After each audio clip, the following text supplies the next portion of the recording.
ila yaumiddin, amma ba'du. Pertama-tama marilah kita senantiasa memanjatkan puja dan puji syukur kehadirat Allah Subhanahu wa taala atas segala nikmat yang telah diberikan kepada kita semua, baik itu nikmat iman dan Islam, nikmat kita bisa menghadiri majelis ini, serta nikmat yang diberikan Allah negeri yang begitu subur, makmur, tentram, sejahtera, sehingga kita bisa melaksanakan ajaran Islam dengan sempurna. Kesempurnaan memang milik Allah, tapi secara garis besar tidak ada orang yang menghalangi kita untuk melaksanakan syariat Islam di Indonesia, sehingga kita patut bersyukur atas nikmat ini. Dan mudah-mudahan Allah menambah nikmatnya kepada kita semua, sehingga kita betul-betul menjadi hamba yang maksimal di dalam beribadah kepada Allah Subhanahu wa taala. Salawat dan salam semoga tercurahkan kepada uswah dan qudwah kita Nabi Allah Muhammad sallallahu alaihi wasallam. Semoga tercurahkan juga kepada keluarganya, istri-istrinya, putra-putrinya, cucu Rasulullah, keturunan Nabi, serta sahabat, tabi'in dan tabi'in tabi'in, dan semoga kita umatnya mendapatkan syafaatnya kelak. Amin ya rabbal alamin. Pada pertemuan sebelumnya saya diminta untuk dikirimi surat kalau ini sudah akhir semester dan mau masuk semester 2 katanya gitu ya. Semester 2 melanjutkan kajian sirah istri Rasulullah sallallahu alaihi wasallam. Saya berpikir kalau semester 2 akan segera datang, semester 1 sudah lewat, kira-kira ada pertanyaan apa tidak gitu ya. Kayaknya sih tidak. Mungkin pertanyaan bukan dalam bentuk tulisan gitu ya. Mungkin pertanyaan apa yang kemarin belum paham atau mungkin butuh pendetailan, pendalaman, monggo dipersilahkan, tidak masalah. Karena kita sudah membahas sirah istri Rasulullah SAW itu sudah yang ke-5. Nah sekarang masuk yang ke-6. Kalau misalnya anggap saja ini ujian pendahuluan atau ujian apa namanya ya? Ya, ujian ringan lah. Kira-kira kalau kita diminta untuk menyebutkan apa yang sudah kita bahas kemarin, masih ingat apa tidak gitu ya? Oh, enggak kelihatan ya. Padahal mau saya bantu, mau saya munculkan di situ. Sebentar, itu warnanya mungkin ya. Atau mungkin kurang fokus, Mas yang di dalam. Siapa yang di dalam itu? Jadi enggak kelihatan di sini ya.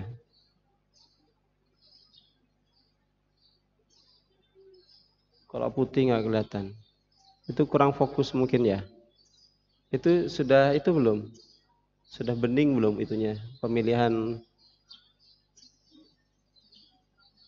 sudah ya? Oh sudah maksimal. Ya, sudah.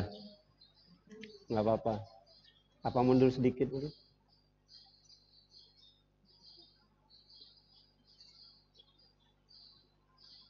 Sudah ya. Jadi kalau kita mau urut dari depan yang sudah kita bahas itu adalah syukron ya. Pertama Khadijah binti Khuwailid. Yang kedua Saudah binti Zam'ah. Yang ketiga Aisyah binti Abi Bakar. Kalau dalam bahasa Arab itu harusnya binti Abi Bakar. Tapi karena kita pakai bahasa Indonesia, Aisyah binti Abu Bakar gitu ya, biar nggak bingung. Yang keempat Hafsah binti Umar. Tulisannya Hafsah, tapi dalam bahasa Arab Hafsah binti Umar. Kemarin sebelum pertemuan ini kita sudah membahas Zainab binti Khuzaimah. Baru sekarang kita membahas yang keenam, Ummu Salamah. Yang akan kita bahas pada pagi hari ini adalah Ummu Salamah. Ketika kita membahas tentang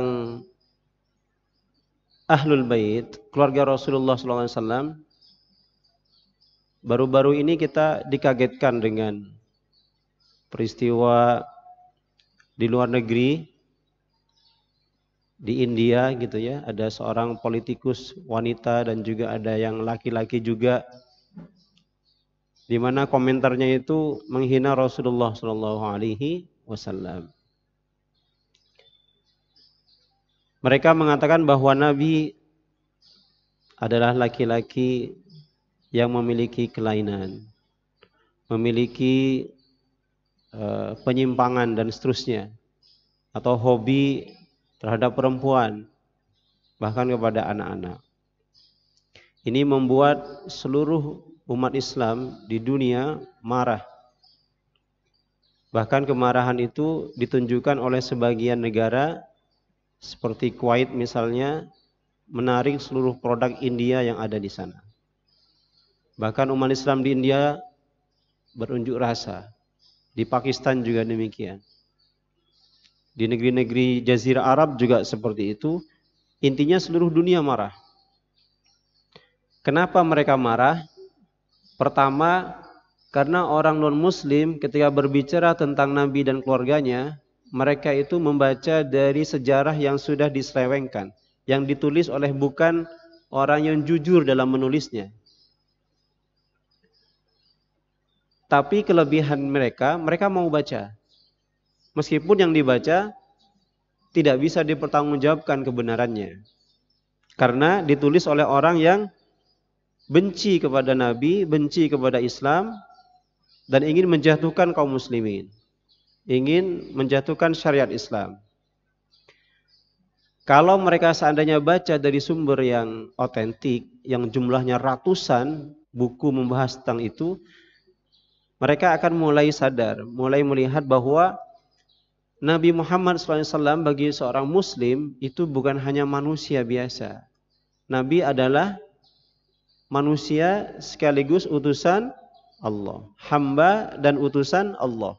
Karena utusan Allah, maka kehidupannya itu mengandung banyak dimensi, banyak pelajaran, banyak hikmah bagi kita umat Islam dan bagi seluruh umat manusia sebenarnya. Karena beliau diutus kepada seluruh manusia. Wa ma arsalnaka illa rahmatan lil alamin. Contohnya apa? Contohnya satu sisi kehidupan Nabi adalah beliau berkeluarga, menikah. Dan menikahnya disorot karena istrinya banyak. Yang menyoroti siapa? Tentu mereka yang benci kepada Islam. Mereka tidak punya cara untuk menjatuhkan syariat Islam kecuali dari sisi kehidupan Nabi ini. Kalau mereka mau menjatuhkan Islam dari sisi keadilannya, amanahnya, kejujurannya, baiknya kepada tetangga, baiknya kepada keluarga, kepada non-muslim bahkan, mereka nggak punya celah untuk menjatuhkan Islam. Tapi kalau mereka melihat satu sisi yang jelek menurut mereka, wah ini kesempatan nih untuk menjelekkan Islam. Terus bagaimana cara kita menjawabnya? Orang-orang yang marah itu mereka tahu sejarah. Orang-orang yang marah itu karena mereka membaca. Dan mereka meyakini kebenaran yang mereka baca itu. Nah, cara kita mengkantar, tentu kita harus baca sejarah, baca sirah Nabi Muhammad SAW. Kata para ulama, Nabi itu menikah banyak, istrinya lebih dari 4. Pertama itu kekhususan dari Allah Subhanahu Wa Taala. Di balik kekhususan itu, Allah ingin memberikan pelajaran. Kepada siapa? Kepada kita manusia, kepada kita umatnya. Terus pelajarannya apa? Kata para ulama minimal ada 4 pelajaran.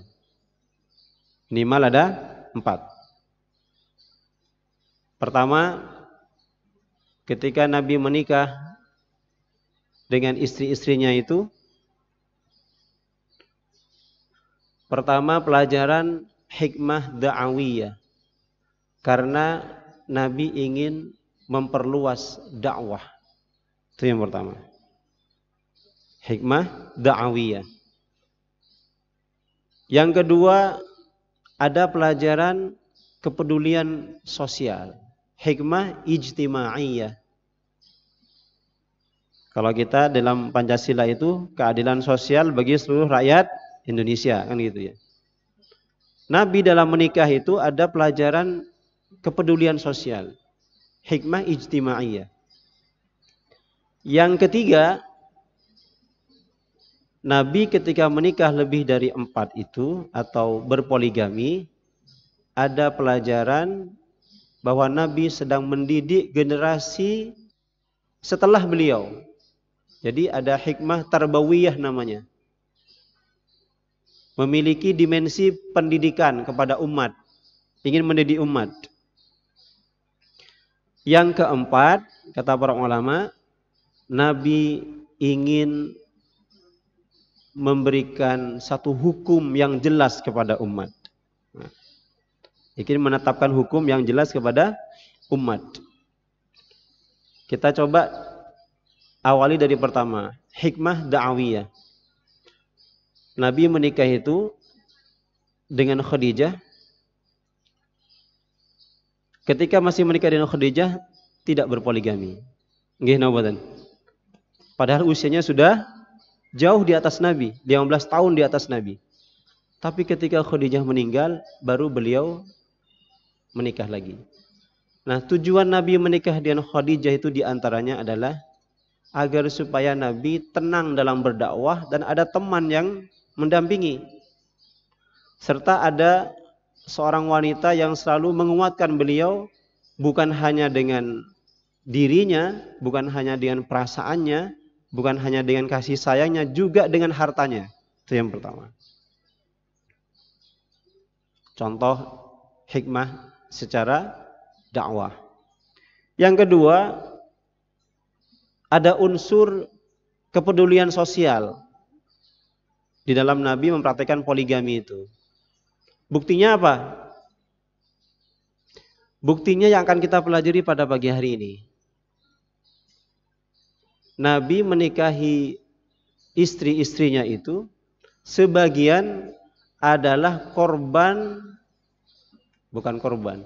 Suaminya dulu korban perang, meninggal dunia, punya anak banyak, kemudian dinikahi oleh Nabi Muhammad SAW.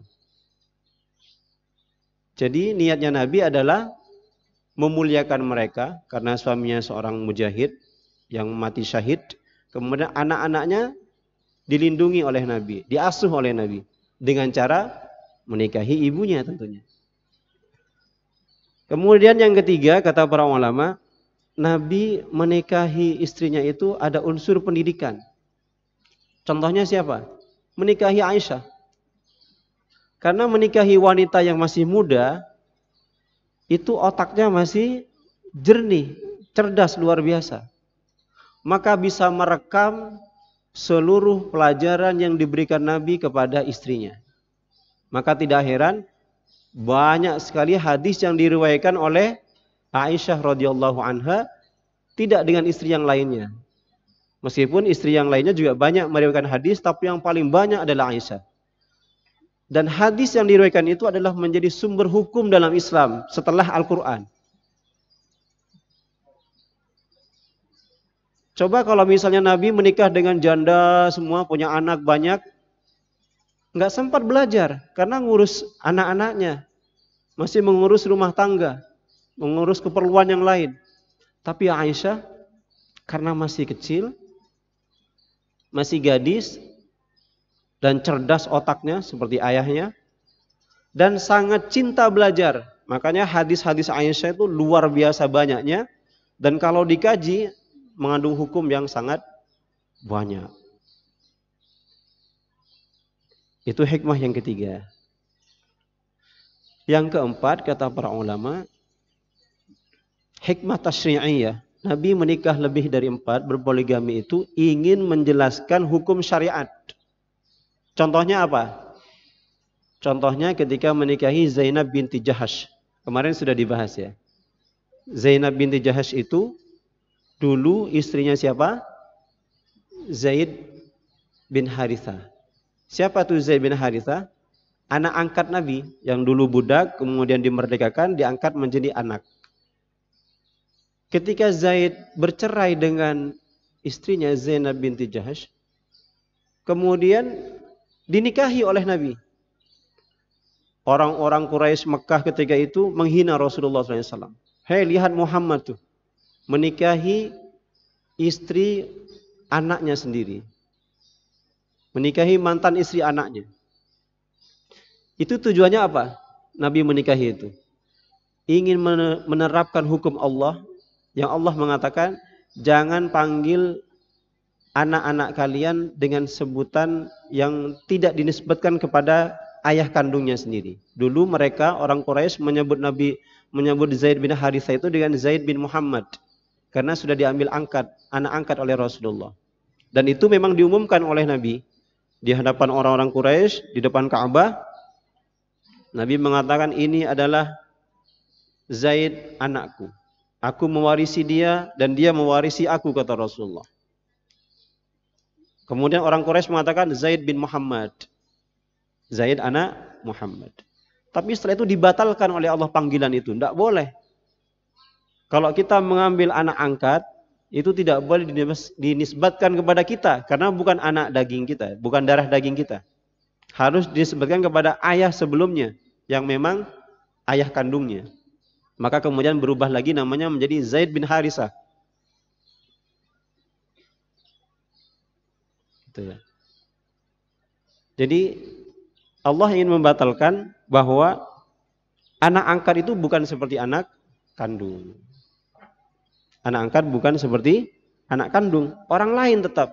Makanya ketika dia menikah, bercerai, maka mantan istrinya boleh dinikahi. Itu tujuan Allah ingin menjelaskan kepada seluruh umat manusia, ingin menjelaskan hukum kepada kita semua. Nah, siapa yang bisa menjelaskan seperti ini? Tentunya kita umat Islam.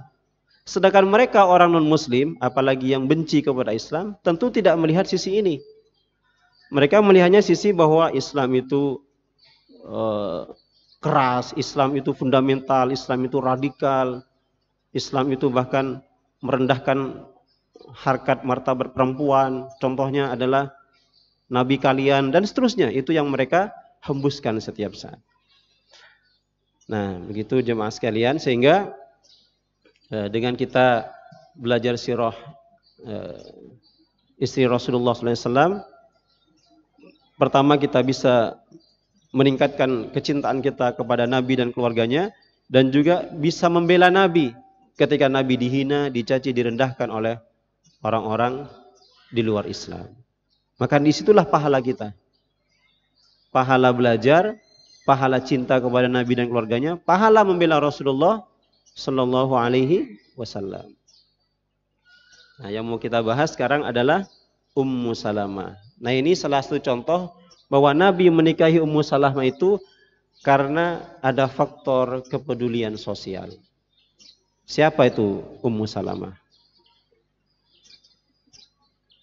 Nanti kita jawab slide berikutnya. Tapi ini kita tunjukkan dulu di semester 2. Tapi nggak usah bawa buku ya. Bukan seperti anak sekolah. Ini kalau nggak hitam kurang jelas kayaknya.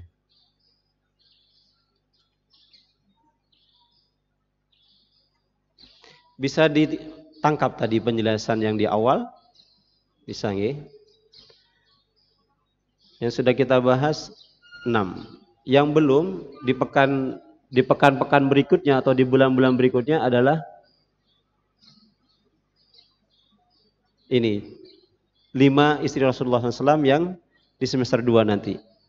Ada Zainab binti Jahash, ada Juwairiyah, ada Ummu Habibah, ada Sofiyah, ada Maimunah binti Al-Harith. Nah, kita di awal dulu ya, di sini dulu. Baik.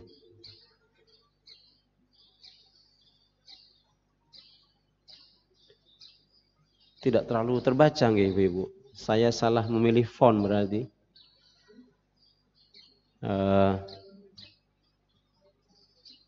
Besok-besok saya ganti fontnya. Sekarang kita kaji dulu identitas diri atau kurikulum vitae atau istilahnya apa ya? Biodata. Identitasnya Ummu Salamah. Saya yakin ibu-ibu ini panggilannya beda-beda.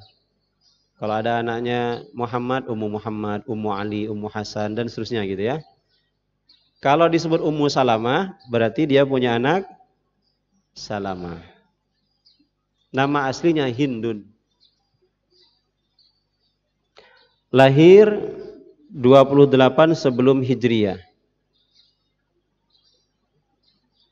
28 tahun sebelum Hijriah. Wafat 57 atau 58 Hijriah. Kalau ditambahkan berapa itu?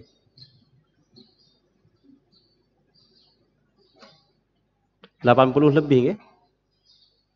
Usianya cukup panjang. Kenapa kok di garis miring 57 atau 58? Ya karena belum ada catatan sipil waktu itu ya.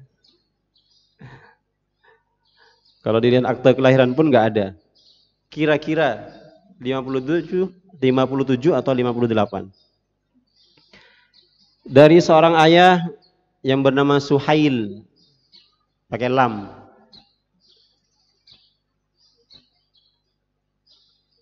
Panggilan ayahnya Abu Umayyah. Berarti punya anak namanya Umayyah. Abu Umayyah bin Mughirah. Ibunya Atikah. Itu pakai ain sebenarnya. Jadi ada titik di depan A-nya itu. Atikah binti Amir. Suaminya Abu Salamah. Nama aslinya Abdullah. Jadi Abdullah menikah dengan Hindun.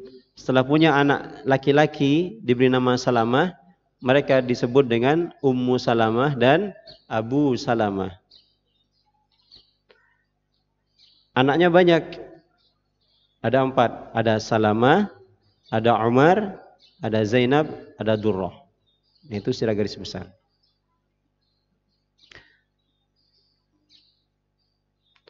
Coba kita lihat masa kecilnya ya. Nah kalau ini jelas ibu-ibu. Oke. Nanti besok satu teks satu slide aja. Nah ini tadi sudah saya jelaskan. Ketika remaja, Ummu Salamah dibesarkan dalam keluarga yang terpandang. Bapaknya orang terhormat dari bangsawan Quraisy. Kemudian ibunya juga orang terpandang dari Persia. Karena bapak ibunya adalah orang terhormat, tentunya mendidik anaknya dengan baik. Sehingga dari kecil itu kata para ulama sudah kelihatan bagaimana cerdasnya, bagaimana keberaniannya, bagaimana kuat pendiriannya. Itu sudah mulai kelihatan. Ditambah lagi menurut sebagian riwayat Ummu Salamah itu diberi kecantikan yang hampir sempurna gitu ya. Hampir sempurna. Maka tidak heran ketika Ummu Salamah beranjak dewasa, datang seorang pemuda yang melamarnya. Pemuda itu namanya Abdullah. Dan Abdullah ini bukan laki-laki biasa. Dia juga adalah seorang pemuda bangsawan Quraisy yang ahli berkuda dan pemberani. Jadi kehebatan laki-laki di zaman itu selain dari keturunan dan hartanya adalah keberaniannya. Berani di dalam melindungi keluarga dan kabilahnya. Berani untuk berperang melawan suku yang lainnya. Itulah laki-laki. Di zaman itu laki-laki sangat diidolakan. Artinya mereka lebih dipentingkan dibanding wanita. Kenapa? Karena laki-laki bisa menjaga nama baik kabilahnya atau sukunya. Ketika terjadi peperangan, maka laki-laki yang berperang. Sedangkan wanita, kata mereka, itu kalau kalah perang akan dijadikan tawanan dan bahkan bisa dijadikan budak oleh suku yang menang dalam peperangan. Dan ketika Abdullah ini datang melamar, karena sudah masuk kriteria wanita pada umumnya ketika itu, dari keturunan yang baik, bangsawan, orang kaya, kemudian kuat, pemberani, maka diterima lamarannya oleh ayahnya. Nah, hebatnya lagi, meskipun ini diketahui belakangan oleh Ummu Salamah, jadi Abdullah ini masih punya hubungan saudara sesusuan dengan Nabi Muhammad SAW.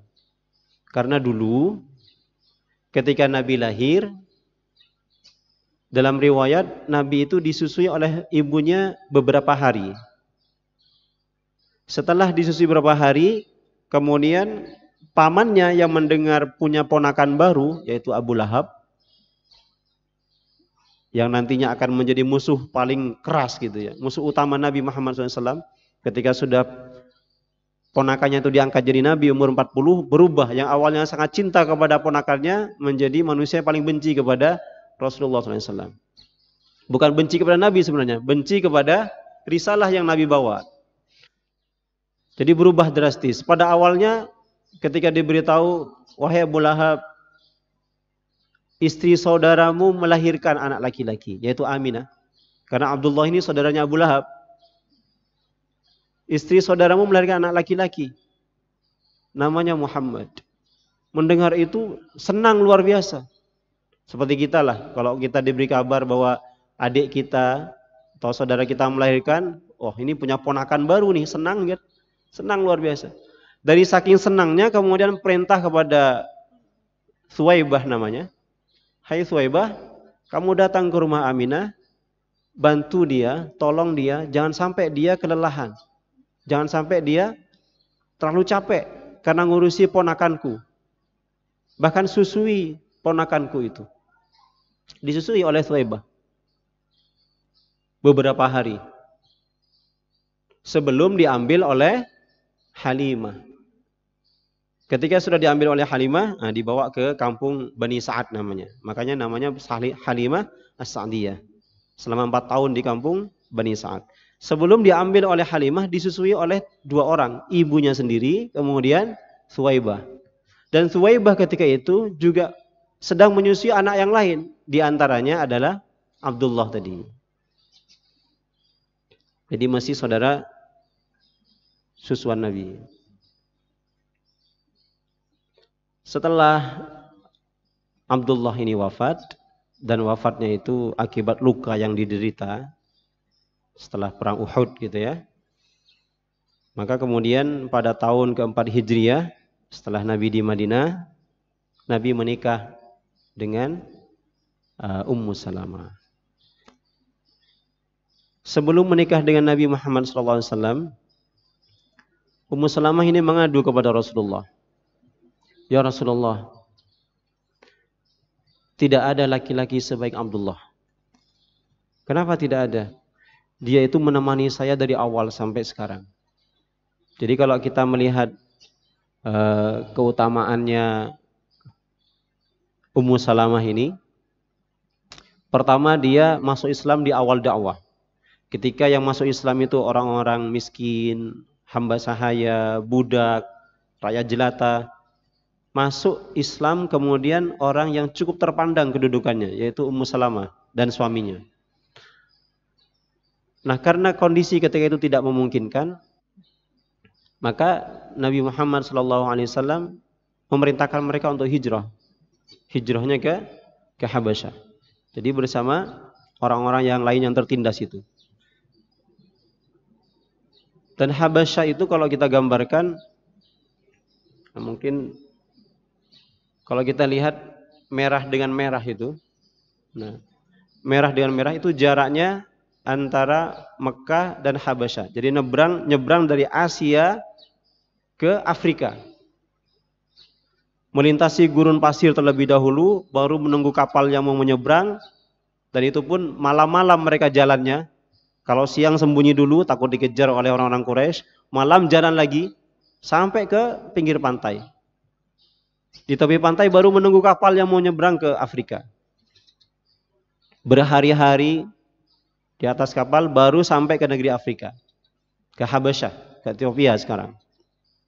Bertahun-tahun tinggal di sana bersama suaminya Abdullah, dan melahirkan seorang anak laki-laki bernama Salamah di negeri pengasingan.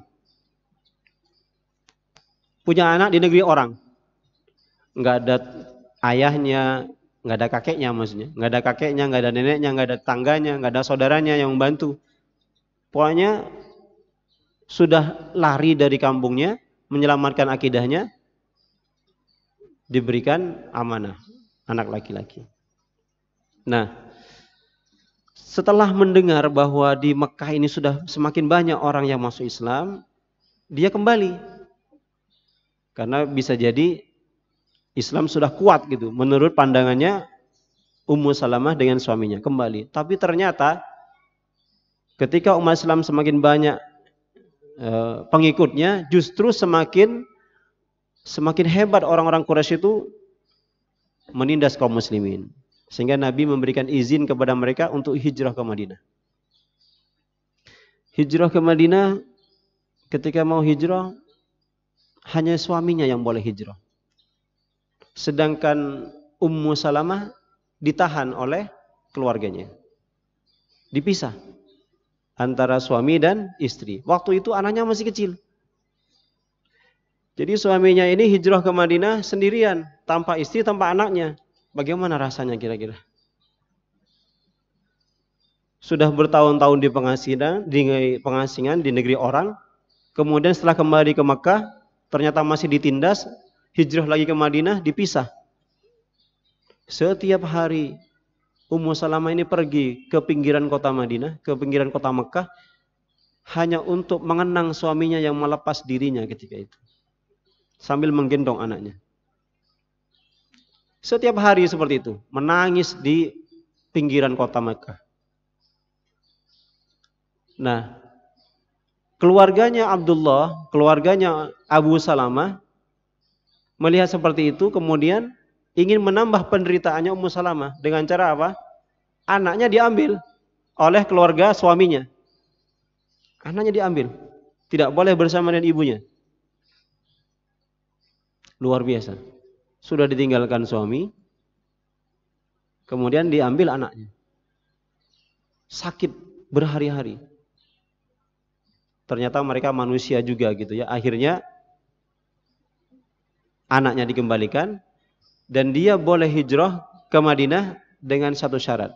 Harus berangkat sendirian. Berjalan ratusan kilometer sendirian.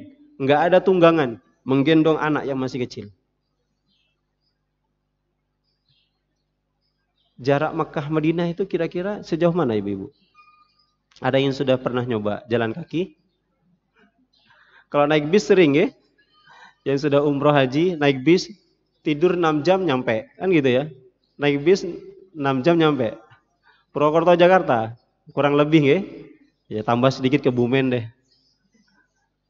Kebumen Jakarta, jalan kaki. Syaratnya harus berangkat sendirian. Tidak boleh ditemani oleh siapapun. Berangkat tuh Ummu Salamah itu. Karena ingin kumpul lagi dengan suaminya.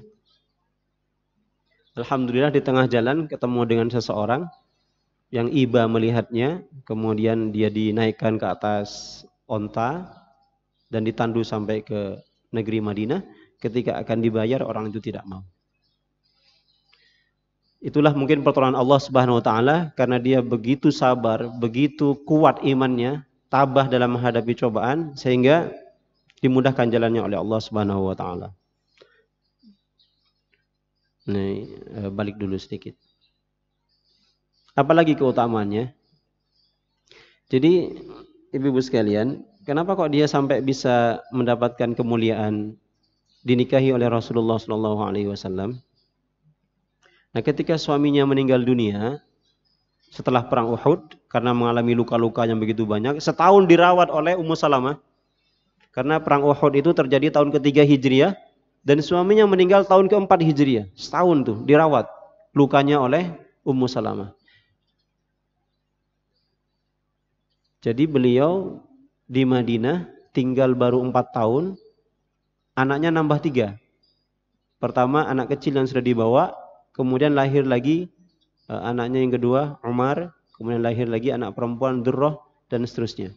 Punya 4 anak yang masih kecil-kecil. Ditinggal mati oleh suaminya. Mengasuh anak kecil, masih mengurus lukanya. Ketika meninggal sedih luar biasa, tapi kesabaran yang dia tunjukkan di hadapan para sahabat Nabi Muhammad SAW. Kesabaran itulah yang membuat sahabat Nabi yang lain ingin menggantikan posisi Abdullah. Datang Abu Bakar As-Siddiq, ingin melamarnya, ditolak oleh Ummu Salamah. Datang Umar bin Khattab, melamarnya, ditolak oleh Ummu Salamah. Kenapa? Karena dia beranggapan tidak ada orang sebaik suami saya.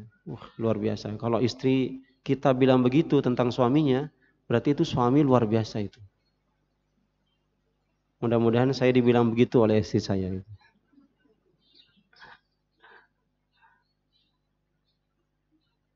Kata Ummu Salamah, tidak ada laki-laki sebaik suami saya. Berarti menurut istrinya, Abdullah itu lebih baik daripada Abu Bakar. Lebih baik daripada Umar. Kemudian ngadu kepada Rasulullah, ya Rasulullah bagaimana nih kondisi saya? Saya nggak bisa melupakan kebaikan suami saya. Saya sangat kehilangan. Kemudian Nabi mengajarkan sebuah doa. Yang doanya itu kayaknya harus kita praktekkan juga gitu ya. Gimana doanya itu? Sebentar. Nah, doanya dari Ummu Salamah. Nah, ini beliau meriwayatkan sendiri hadis ini. Wa an Ummi Salamah annaha qalat sami'tu Rasulullah sallallahu alaihi wasallam yaqul. Aku mendengar Rasul bersabda, kata Ummu Salamah, "Idza hadartumul marida faqulu khaira." Kalau engkau sedang menjenguk orang yang sakit, maka ucapkan kata-kata yang baik. Yang menghibur. Kata-kata yang membesarkan, yang menguatkan. Jangan katakan kata-kata yang bisa melemahkan atau menyakiti perasaannya. Faqulu khaira. Katakan yang baik-baik terus. Sembuh insyaallah, cepat sehat. Insyaallah akan cepat kembali lagi ikut kajian. Teman saya seperti ini sakit, cepat sembuh, nggak lama sudah bisa bangkit lagi, lari, naik sepeda dan seterusnya. Pokoknya sampaikan yang baik-baik. Kenapa Nabi mengatakan demikian? Fa innal malaikata yu'minuna 'ala ma taqulun. Karena kalau kalian menjenguk orang sakit, terus yang keluar dari mulut kalian itu kalimat-kalimat yang baik, maka malaikat mengaminkan. Meskipun tidak pakai bahasa Arab. Memang sunnahnya didoakan syafaqallahu syifaan ajilan la ba'sa tahur insyaallah. Allahumma adhhibil ba'sa.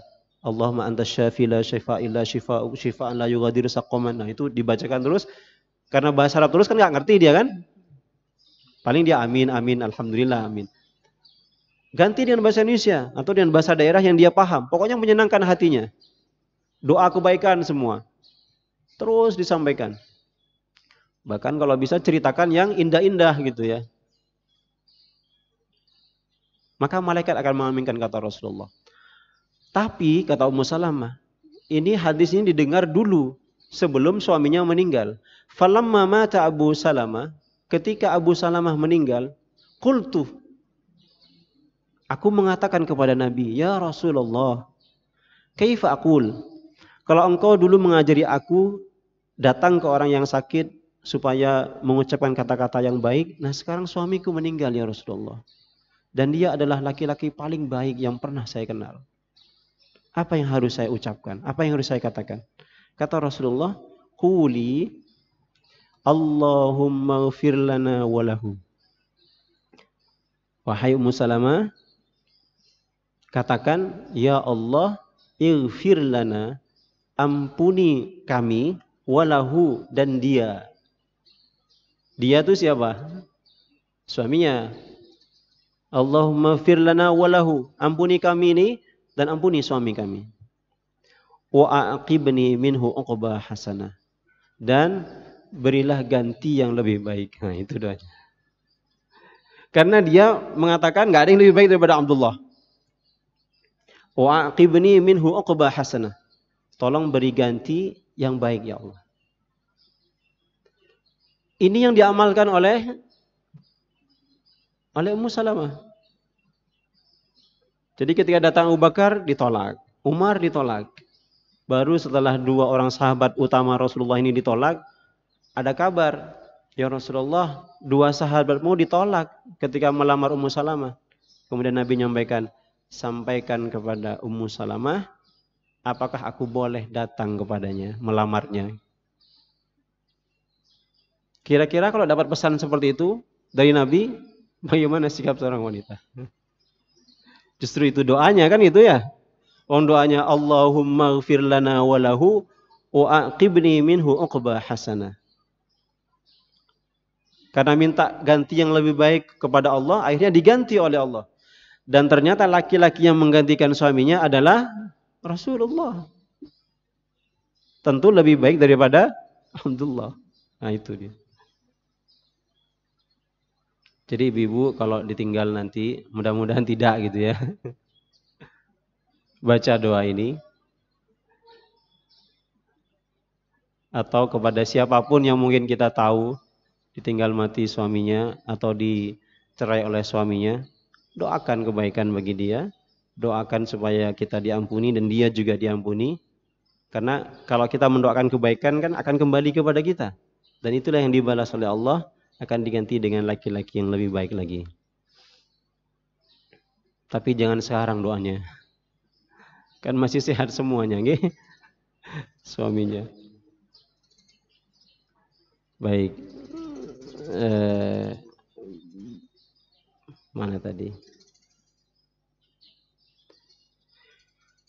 Setelah suaminya meninggal, selesai iddahnya, tahun keempat Hijriah, dinikahi oleh Rasulullah SAW.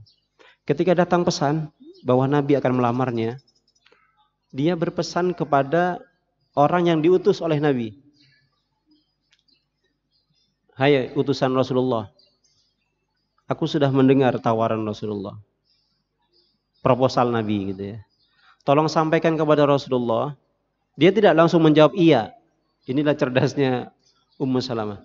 Tolong sampaikan kepada Nabi bahwa aku ini adalah wanita pecemburu. Itu satu. Saya ini wanita yang pencemburu. Anni ghaira gitu. Saya ini cemburuan orangnya. Tolong sampaikan kepada Rasulullah.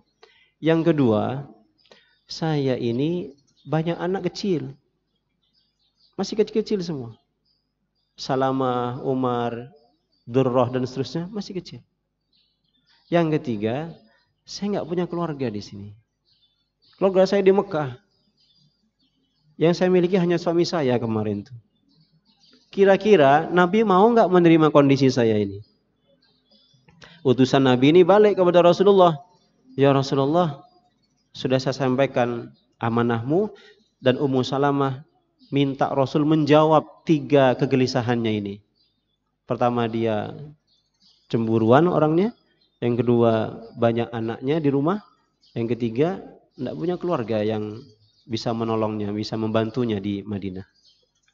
Kata Nabi sallallahu alaihi wasallam, setelah mendengar itu, beliau datang ke rumah Ummu Salamah. Kata Rasulullah, aku sudah mendengar apa keluhanmu, apa keraguanmu. Kalau yang pertama, kata Rasulullah, itu wajar. Perempuan. Wajar no boten? Enggak Ustaz, saya enggak kayak gitu.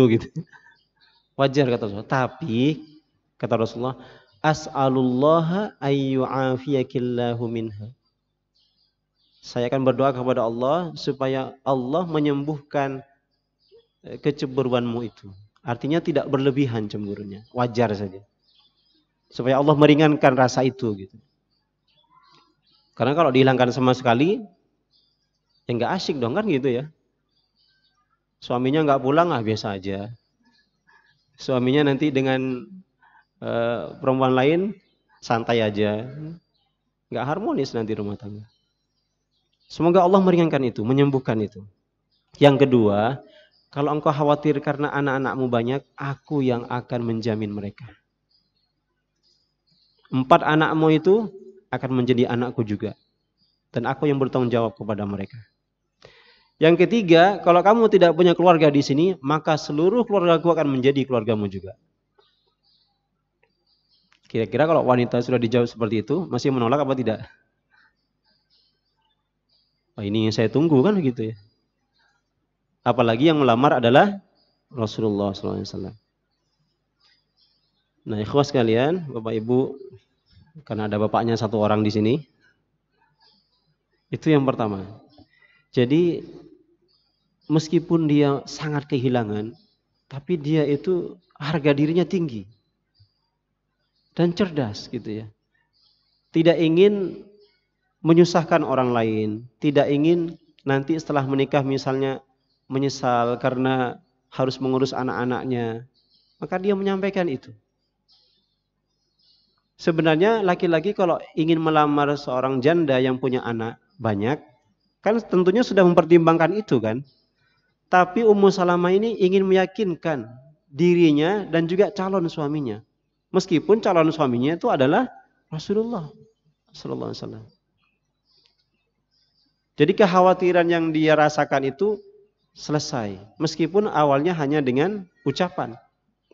Diyakinkan oleh calon suaminya. Tapi setelah itu Masya Allah. Setelah menikah dengan Rasulullah SAW, yang sering diajak untuk menemani Nabi keluar kota Madinah, diantaranya adalah Ummu Salamah. Yang sering diajak oleh Nabi. Meskipun Nabi kalau mau mengajak istrinya itu kan dengan diundi gitu ya. Namanya yang keluar siapa, itu yang diajak. Tapi yang sering keluar itu diantaranya adalah Ummu Salamah. Di beberapa peperangan itu Ummu Salamah selalu menemani Nabi. Di antaranya itu ya, menemani Nabi dalam banyak perangan. Suatu saat, mana lagi ini? Bentar. Suatu saat, Ummu Salamah menemani Rasulullah ketika akan umroh, tahun ke-6 Hijriah. Umroh, karena Nabi sudah 6 tahun meninggalkan kota Mekah. Rindu kampung halaman, rindu ingin beribadah di depan Ka'bah, rindu dengan suasana Mekah, tempat kelahiran Nabi. Setiap tahun Nabi berdoa, ya Allah saya rindu kota Mekah, saya rindu kota Mekah. Tahun ke-6, Nabi mengajak sahabatnya untuk melaksanakan umroh. Dan tidak membawa peralatan perang, hanya membawa binatang, kambing, onta dan seterusnya. Dan yang diajak istrinya adalah Ummu Salamah. Diajak. Tapi ketika sampai di Hudaybiyah namanya. Nah, ibu-ibu yang sudah umrah pasti pernah diajak ke Hudaybiyah. Di situ ada masjid. Ada masjid bekas Nabi dulu ditahan oleh orang-orang Quraisy, nggak boleh masuk kota Mekah. Nah, tempat berhentinya Nabi itu kemudian dibangun masjid sekarang. Namanya Masjid Hudaybiyah. Di situ ditahan oleh orang Quraisy dan tidak boleh masuk. Maka terjadilah perjanjian damai, namanya Sulhul Hudaybiyah. Tapi isi perjanjiannya itu menurut orang-orang biasa itu merugikan Islam, merugikan Rasulullah. Kenapa? Karena di antara isinya itu, kalau ada orang musyrik masuk Islam dan ingin kembali ke Mekah harus dikembalikan. Tapi kalau ada orang orang Islam yang ingin kembali ke Mekah nggak boleh ditahan. Rugi nggak kira-kira? Rugi. Secara kasat mata rugi. Sehingga para sahabat seperti Abu Bakar, Umar, kalau Abu Bakar tidak terlalu, Umar yang sangat kelihatan, wah ini kita dalam perjanjian ini rugi dong kita. Mereka yang menang dong. Akhirnya para sahabat kecewa. Tapi Nabi tanda tangan. Nabi menyetujui perjanjian itu. Di antara perjanjian seperti tadi ya, tidak boleh orang yang mau kembali ke Mekah ditahan, atau orang yang dari Islam kemudian kembali lagi ke agama sebelumnya nggak boleh ditahan, harus dikembalikan semua. Karena sahabat kecewa dan tidak bisa masuk kota Mekah, bolehnya masuk kota Mekah tahun depannya, tahun ke-7 Hijriah. Jadi sampai di situ harus kembali lagi ke Madinah. Kecewa tentunya para sahabat. Tapi Nabi menghibur mereka, wahai sahabatku, karena aku ini orang yang menjaga perjanjian, kesepakatan, maka silakan potong kambing kalian sebagai tanda bahwa kita ini sudah umroh. Sampai di sini aja nggak apa-apa, meskipun kita nggak masuk Mekah. Insya Allah tahun depan kita akan sampai di sana. Tapi kemudian para sahabat nggak mau mengikuti perintah Nabi itu. Potong rambut kalian, tahallul. Anggap saja kalian sudah umroh semua. Aku yang perintahkan, kata Nabi. Nggak mau dipotong rambutnya, nggak mau motong kambingnya. Coba bayangkan seorang Nabi Muhammad SAW tidak didengar perintahnya. Kira-kira kalau saya misalnya, imam masjid, jamaah, rapatkan softnya, satu di depan, satu di belakang. Jamaah, matikan HP-nya, malah dinyaringkan gitu ya. Kecewa nggak kira-kira? Kecewa. Apalagi seorang Nabi. Baru kali itu Nabi itu tidak didengar kata-katanya. Terus bagaimana kondisinya? Nabi masuk ke dalam tendanya menemui istrinya. Siapa istrinya? Ummu Salamah. Wahai Ummu Salamah, kenapa mereka itu tidak mau mengikuti perintahku? Padahal selama ini aku yang menjadi panutan mereka. Aku Rasul mereka. Aku Nabi mereka. Ummu Salamah, wanita yang cerdas ini, yang bijaksana ini, kemudian mengatakan, ya Rasulullah, atuhibbu ayyakuna qaumuka yattabi'unak? Kamu ingin enggak umatmu ini mengikuti apa yang kau perintahkan? Ya tentu. Kalau begitu ya Rasulullah, tidak usah berkata apapun. Keluar dari tenda ini, ambil kambingmu, ambil ontamu, potong sendiri, ambil guntingmu, potong rambutmu sendiri. Sebagai tanda bahwa kita sudah tahallul. Oh begitu kata Rasulullah. Coba bayangkan seorang Nabi dinasihati oleh Ummu Salamah. Itu berarti bahwa sehebat apapun laki-laki, setinggi apapun ilmunya, kadang-kadang yang bisa mengarahkan dia itu adalah istrinya. Kenapa? Karena istrinya tahu kelebihan dan kekurangannya. Nggih mboten. Makanya jangan sombong sama istri itu. Ini nggak ada laki-laki ya. Ini Rasulullah, coba bayangkan. Maka kalau kita gundah, risau, atau kita sakit hati, jangan di-share di media sosial, jangan datang kepada orang, jangan curhat kepada teman, nggak akan menyelesaikan masalah itu. Datanglah ke istri. Datang ke istri. Minta sarannya apa, pandangannya seperti apa. Seperti Rasulullah. Maka ketika Rasulullah keluar dari tendanya, dipotong ontanya, rambutnya digunting, semua sahabat bertakbir, Allahu Akbar. Sepertinya sudah selesai umroh. Akhirnya mereka memotong rambutnya tahallul dan memotong kambingnya. Selesai. Sehingga para ulama mengatakan, para sahabat memberikan julukan kepada Ummu Salamah, wanita yang cerdas otaknya dan bijaksana hatinya. Nah itu.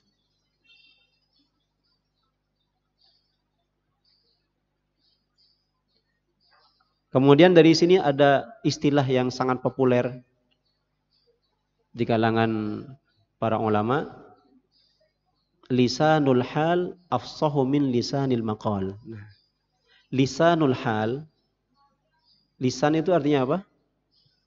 Lisan. Hal itu perbuatan. Jadi tindakan itu lebih mengena daripada ucapan. Nah, itu artinya. Lisanul hal afsahu min lisanil maqal. Kita mengajak anak ke masjid. Yo nak ke masjid. Tapi kita nggak ke masjid. Kira-kira anaknya berangkat apa enggak? Enggak. Tapi kalau yo nak ke masjid, bapaknya sudah pakai kopiah, pakai sarung, bawa sejadah, sudah siap, buka pintu, insya Allah anaknya ikut. Tapi kalau hanya dioprak-oprak ke masjid, jarang yang mengikuti. Sudah nggak apa-apa, ini nggak bahaya. Ini binatang ini juga mendengar ini, ikut kajian. Karena mungkin menyesal dulu pernah menghapus jejak itu. Ini salah satu binatang yang harus dilindungi. Karena dulu melindungi Rasulullah SAW. Nah kemudian keutamaan yang lain selain kecerdasan dan kebijaksanaannya tadi, hadis yang diriwayatkan sangat banyak. Di antaranya Abdullah bin Umar meriwayatkan dari Rasulullah SAW, dan ini mengisahkan tentang Ummu Salamah. Kata Rasulullah, barang siapa memanjangkan bajunya karena sombong, maka Allah tidak akan memandangnya pada hari kiamat. Ya Rasulullah, lantas bagaimana dengan kaum perempuan dengan ujung bajunya yang panjang itu? Yang bertanya Ummu Salamah. Nabi bersabda, mereka boleh memanjangkannya sejengkal, kata Rasulullah. Jadi kalau perempuan memanjangkan bajunya malah dianjurkan. Ummu Salamah berkata, kalau begitu ya Rasulullah, telapak kaki mereka akan kelihatan. Jadi kalau jalan masih kelihatan. Oke, takut ibu-ibu. Oke. Gak apa-apa, kasih lewat aja.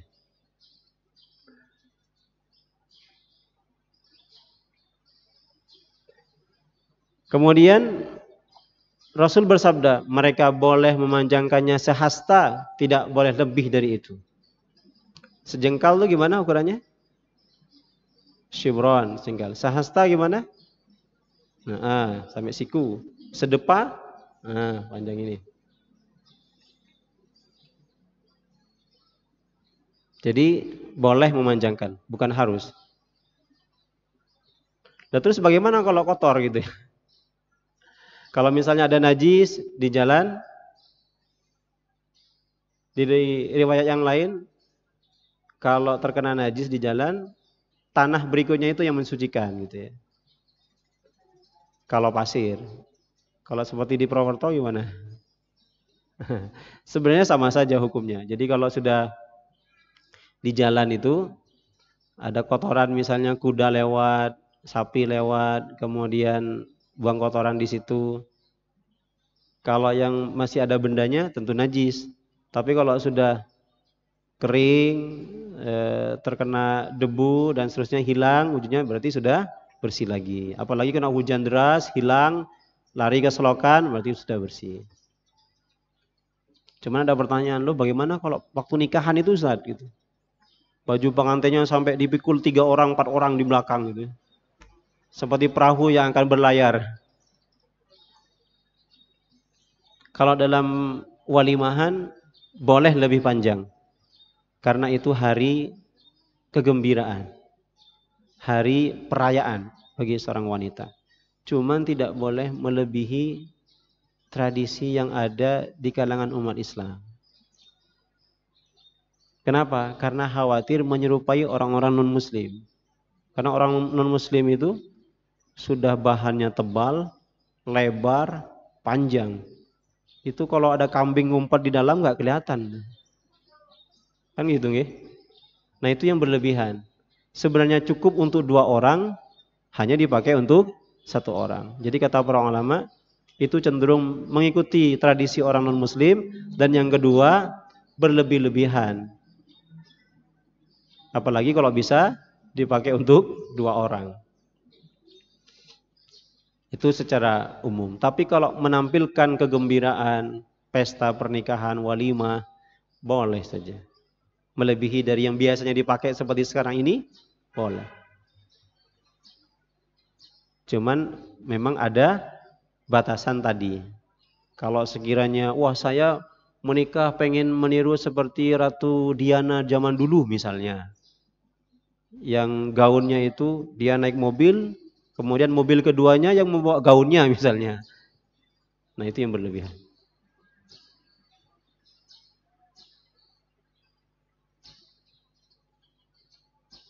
Saya kira secara garis besar kita sudah membahas karena lagi saking banyaknya begitu ya fadilahnya atau keutamanya Ummu Salamah ini,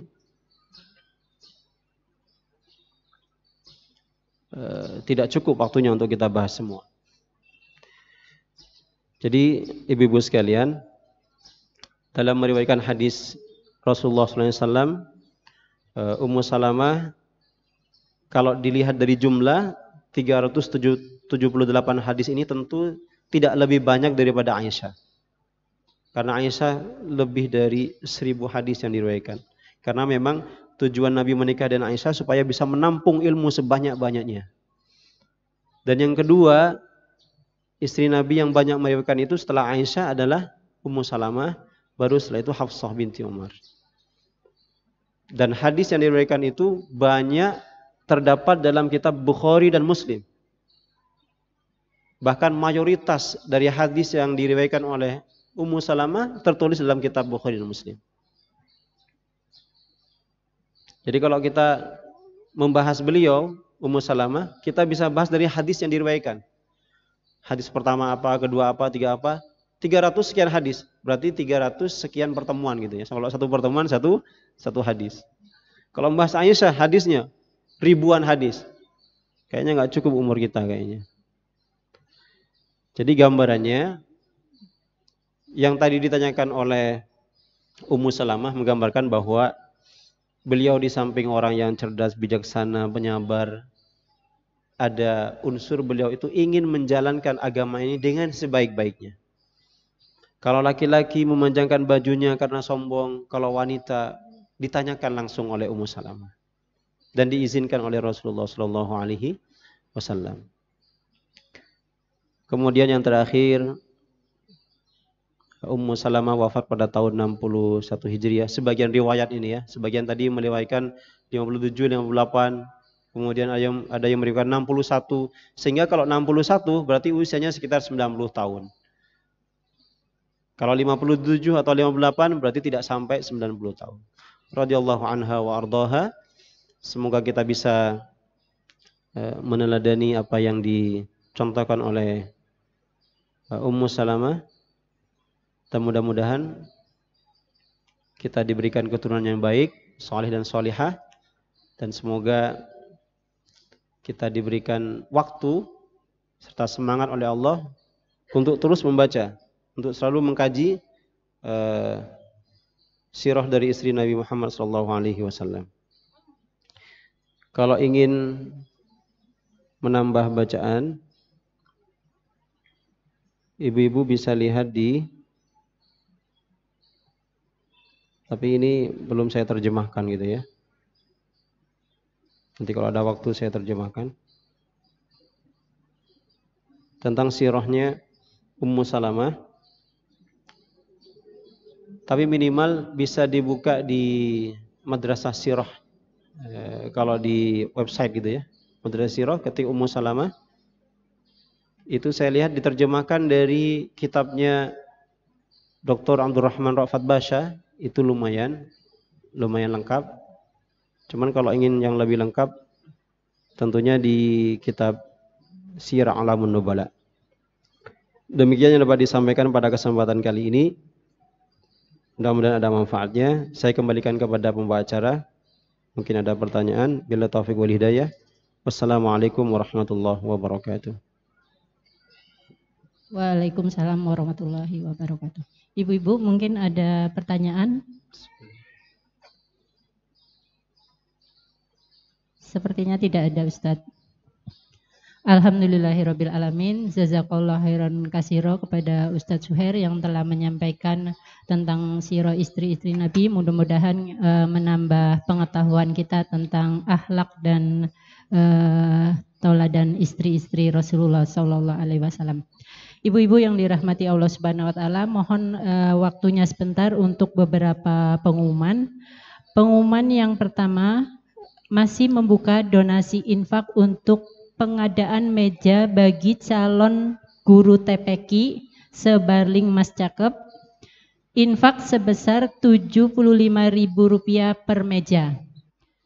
Bagi yang berkenan bisa menghubungi meja MC.